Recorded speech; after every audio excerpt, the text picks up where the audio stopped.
right, today we are talking about the preparation to sell your business, right? So we've talked on previous episodes about strategies, how to sell your business, how to maximize the value of your business when you go to sell. We want to talk about some preparation, right? Like, what's the runway to selling your business? What are some things that you need to think about? Because believe it or not, there are people that are like, I'll figure it out. Like, right, we're going to kick that can down the road. When I get there, we'll figure it out. And unfortunately, that doesn't always play to their advantage, right?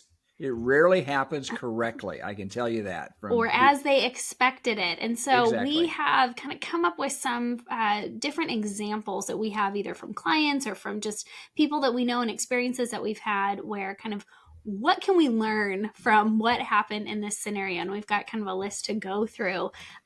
So, who wants to get us started? Yeah, I can jump in. It's not a horror story because there was solutions to it, but just one that didn't go nearly as smoothly as the individuals thought. So there's a client that we had that they had their business structured as an S corp, a grouping, but they owned the building that they operated in. They had the building and they had the business all in one corporation, and they were taxed as an S corp, which generally is a good idea to operate it. But the issue was that the gentleman passed away. When the family went to go sell it, they realized nothing had been planned. Nothing had been set up for a sale. And so the people who wanted to buy the business didn't want to buy the building. The people who wanted to buy the building didn't want to buy the business. And so they had to split it up somehow. And usually when you have real estate, you can get what's called a step up in basis when someone passes away. Well, if that real estate is held in an S corp, there's some really tricky accounting to maybe accomplish that. But you have to close the business in the same year that they pass away. And there's all sorts of these weird hoops. And basically we're left with a situation where the gentleman who owned the building was not set up to sell it. And because he passed away, the whole family received the benefit of the capital of the step up in basis, right? Because it wasn't set up appropriately. And it's a big deal because most people don't realize how much tax advantage they have for the heirs at the end of life when something like that, like a death happens, right? Yeah. Right. So this one got triggered at death. That was the impetus. But even if they weren't going to pass away, if they were wanting to sell it, some of these things we're going to talk about today, some of these preparations, getting ready to sell your business may take a couple of years, maybe some legal restructuring, maybe some visioning and dreaming about your future. So we're going to talk through some of the things that you might want to consider in the years leading up to potentially selling your business. So I want to know, that was a cliffhanger. What happened? Did he sell the building and have to pay a huge amount of taxes? What happened? We should wait to the end, and we'll tell you at the end what happened with that company. Nail biter. We got them worked out with a great accountant who was going to do some good jujitsu to get it worked out so they could close the business. But unfortunately, the issue happened. They weren't able to liquidate and close the business in time. And so the year passed and they were not able to do the good accounting. And so because of just the way it's structured, they sold the business and sold the building. A lot of the goods in the building, the inventory, had to be kind of fire sale donated, kind of given away to competitors without any value. And then the building, they never got the step up in basis. And so they had to eat all those taxes, and could have been avoided, before the death, if they were set up for it, it could have been avoided easily. But even after the death, had they been able to move quickly as the heirs to do things, they might've been able to avoid it as well. But It was just difficult for them to get into the business, understand what they needed to do, and then move that quick to get it set up. Right. So it really, let's just talk hypothetical, but like real tax figures, right? So you said the building was held inside the S corp, right? So let's say he bought the building for $500,000 after his death. But the critical part here you have to remember is the business and the building were in the S corp. He should have separated that out prior, separated right? the two. Yep, that's one step. So he sells or the people after him, after his death, sell the company. Then in addition, sell the business after the year of his death. It's still within the S corp. What are we talking about from a tax perspective? Let's just say he bought the building for $500,000. They sold it for 1.5. What are we talking? $1 million. Mm-hmm. Yeah, fully taxable. The whole thing, fully taxable. At what tax rate? They'd held this for 30 years. And so the building was very valuable relative to what they bought it for. And so it felt like a lot of the sale was taxable. So, hundreds of thousands of dollars of taxes that could have potentially been avoided. And the stress on the family, of just doing this. So to jump to some of the things that you were starting to say, a few of the operational things. One is separating your business from the building. There's a lot of businesses that it really makes a lot of sense to buy their own building. to move into it. You're paying yourself as a landlord. You can pay off the rate. So it's a really great structure, but it's really common to have your operating business as one entity. And then when you buy the building, buy it in a separate LLC that's owned by the owners, whether it's a few partners, whether it's one family, whatever it needs to be.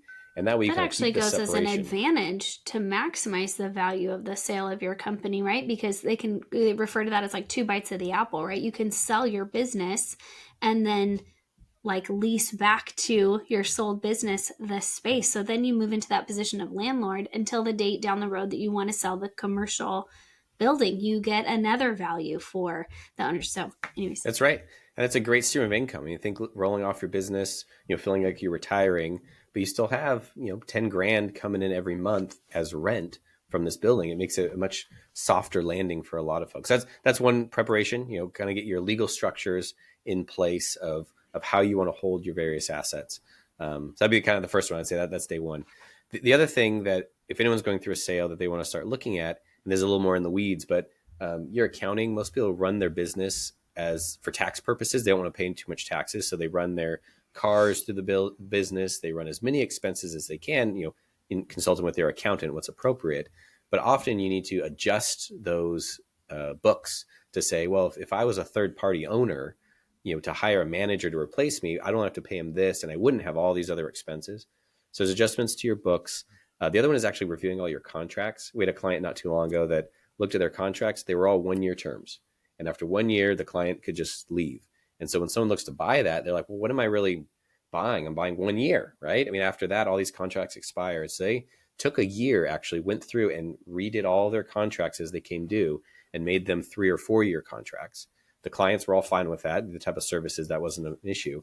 But now when they went to sell, the buyer looks at this and says, wow, you have at least 3 years of runway for all these contracts. That's so much more valuable. And the other higher valuation, yeah. Right.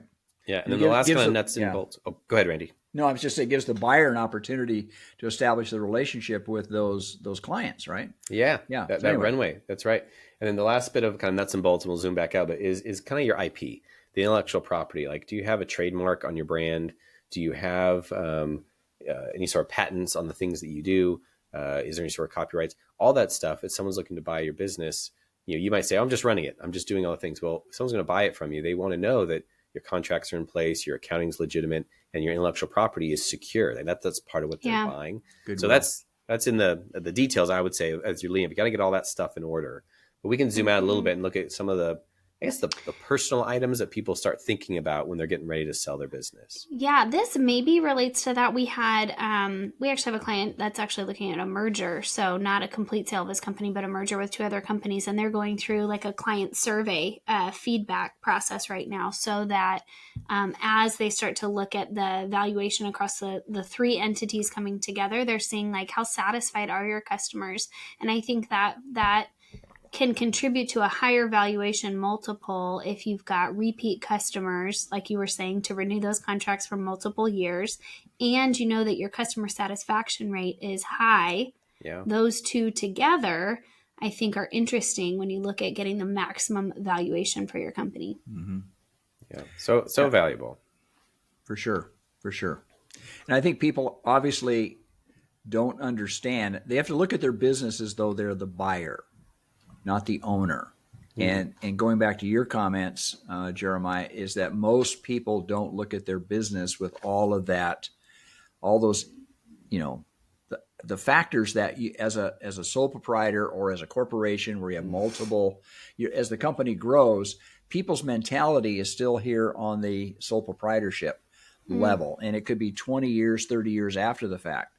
So again, all these factors are really important, and who's going to buy the company, and you're setting up your company to be sold if nobody in the family is going to take it over on a continuation. I always make the comment, there's somebody who has the passion to start something, they get it going.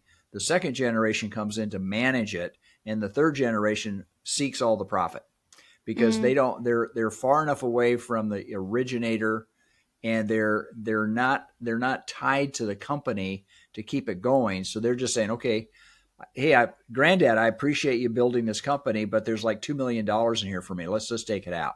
I'm done, right? Anyway, so it's just it's how it's structured is really important. Yep, that's good.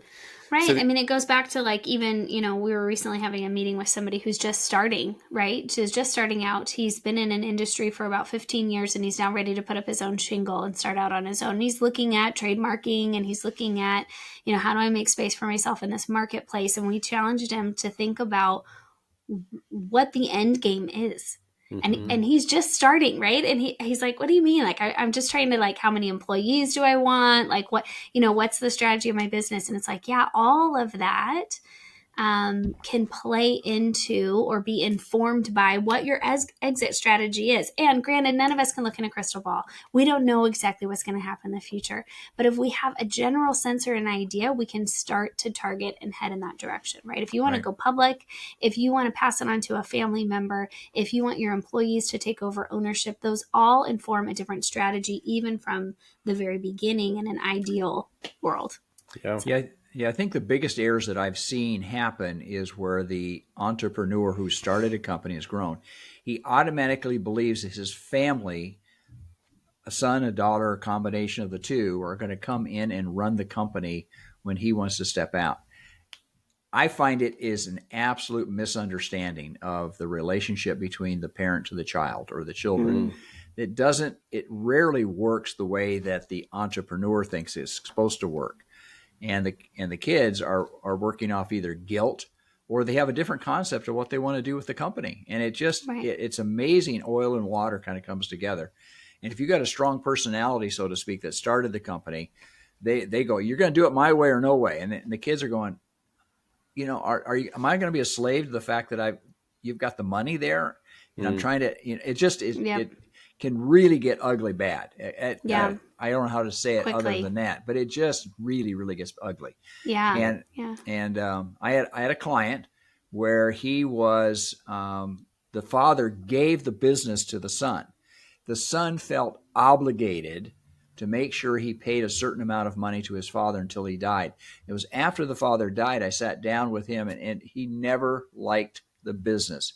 He hated the business. Going to work every day was just an absolute grueling thing that he had to go through. His wife was very vocal about it. He spent his whole life just giving income to his father in a business he didn't like. I mean, it was just, it's like being in purgatory, never really getting a satisfaction. He'd done that for like 25 years. Nothing could be worse in my mind. So anyway. No, that's a hard one. So I think in this moment of preparing to sell a business, one of the other things I would think about is kind of what comes next. Right. And most entrepreneurs, when they get the idea of a deal, they're excited about the deal, they're excited about the process, but really taking a moment, like, is this more like retirement in which you need to think about, what are you going to do next? Maybe you're going to sail off into the sunset. Do you want to make any charitable contributions this year? Do you want to get money into retirement? Like all those discussions, like someone retiring could look like. Or if they're like a serial entrepreneur, this could not look like that. This could be, I want to take whatever proceeds I can get, maximize them, and then keep them ready to start a new business, to jump into a new thing. And it's real interesting to get an entrepreneur who's bootstrapped their way forward. They know how to get money. They know how to be frugal. They know how to build a business. And then they exit. And now they're looking at their second venture or their third venture, but now they've got resources. Now they've got $4 or $5 million sitting there. They're ready to jump in. For some, that might be easier, right? They know what to do. They know how to deploy it. For others, it's a lot harder because they start putting, hey, I'll put 500,000 here and I'll put $1 million here and I'll put $1 million there. And some of those businesses fail, right? They're not good ideas as the first one was. And then they find themselves, 5 years down the road, meaningfully less. So I think it's a good moment too, to think as you're getting ready, as you think, hey, I might want to sell this business someday. Then to spend a little bit of time to say, is this like a retirement? I need to do all that retirement planning. I need to figure out where's my income going to come from. I need to, set up donor advised funds. I need to do all this. Or is it a serial entrepreneur world where you're ready to go again as soon as you sell and you want to use this money as your resource? And that's very different planning in my mind of what you'd be doing. And some entrepreneurs don't know, they want to discover that. But I think that's a really good spot as well to consider their future. Yeah, I mean, again, the whole psychology of that, trying to determine what's the best steps moving forward. But I think talking with people, you get a good understanding of what they're trying to accomplish. Right. And if they're looking at, no, this is my career path. This is what I'm going to do for the rest of my life. versus somebody says, no, I'm just trying to build a business and sell it and then move on. I think, again, that conversation in their head and kind of fleshing that out with them to determine what is the best way to structure your business to meet your end goal, right? Right. It's it's a sad story. It's an unfortunate story about that son. He obviously honored and wanted to pay respect to his dad and wanted to care for his dad and understood the value of the business that his dad was passing on to him. He probably felt like he was able, so he should. I can run the business, so I should. But unfortunately, right, he missed out on an opportunity to do something that he really loved or to build something. He could have used the resources of the business to build something that he really enjoyed or a different department. I have a story from previous life, another business owner that I knew in my last career that had taken over the family business. And at the time that he took it over, it had already been in existence. I think he was third generation for like 100 years. And at different points in their history, the company had diversified its different departments and offering services and products to meet whatever was happening in the economy. So post World War II, they diversified and started like a whole new line of products that they offer that was very different. So he took over a family business that frankly was just kind of disorganized, was involved in multiple different markets, spreading a lot of resources across multiple areas. And he had to go through this exercise of what does he do best? What does he know? What's most profitable for the company? To make a choice. Are those two things aligned? He ended up selling off different divisions of the company so they could focus on, as a company, their highest and best. And that was paired with his skill set that he brought. And he took the company into exponential growth, farther than the family company had ever experienced in the last 3 generations. But he had to first trim. Right? He had to get down to what the company does best and how that's paired with his highest and best, and then drive the company forward. So I thought that was a really kind of brave process to go through. And he was probably struggling with family relations that were opposed to some of the things, his ideas. I mean, you nailed it. Yep. It is a really difficult Thanksgiving dinner, and you come together and you're seen as the rebel, not the... Right. You're gambling with my inheritance. Right. I sure hope you're doing the right thing and but those, anyway, yeah, absolutely. It gets tricky really fast. Yeah. Another, as we're, telling different stories, I had a client that, I have 2 of them that I think are relevant. One sold his business and that was it for them. Like they were ready to retire. They were ready to sell off into the sunset. And so the planning that we did with them was saying, hey, this lump of money that you have, this is it. This is forever. They'd like to never go back to work again. And so we did a lot of planning with, will it be enough? How do we want to invest it? How do we want to structure it? Where will your income come from each year? And that was some really great planning, but that was the goal going into it. They knew that this was it for them. They want this to last the rest of their life and then pass to their kids, whatever's next.